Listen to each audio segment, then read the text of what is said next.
Hi guys, ito yung ating beer books templates. So ito yung ating chart of accounts. So kailangan mo lang i-update to. Ito yung chart of accounts natin. Ito yung suppliers, list of suppliers to. Sa clients, list of clients. So may instruction din naman siya. So cash receipts, so dito, naka-auto-date na to. So na-update mo lang siya yung client, OR number kung meron man, and then magkano yung natanggap mo, and then naka-auto na siya. So, ditong itapos yung withholding tax, itinatype lang to kung meron man o wala. And then, pag post mo, mapupunta na siya dito sa cash receipts database. And then, meron ka na rin pwede kang mag-update dito sa ating uh, accounts receivable template. Yan, so, magkakalaman din siya. Ito yung subsidiary accounts receivable ledger. So, dito, tatype mo lang kung sino yung client na gusto mong tignan. So, magra-run down na lahat yan. And then, cash disbursement books. So, lagay mo yung address, invoice number, VAT number. Naka-auto yung date niyan. Yung payee, yung mga supplier.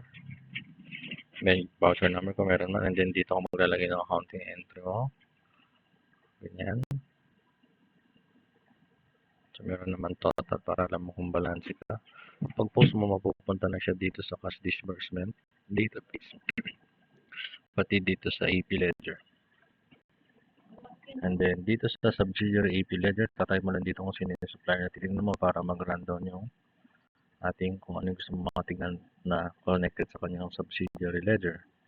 And then, journal. So, lahat yung dalawang pag-entry mo sa cash receipt tapos cash disbursement, magkakalaman siya parehas dito sa journal. Dito sa ledger, magkakalaman na rin siya automatic. Dito sa cash disbursement, dito rin manggagaling kung meron kang mga subsidiary purchase journal. So, dito yan.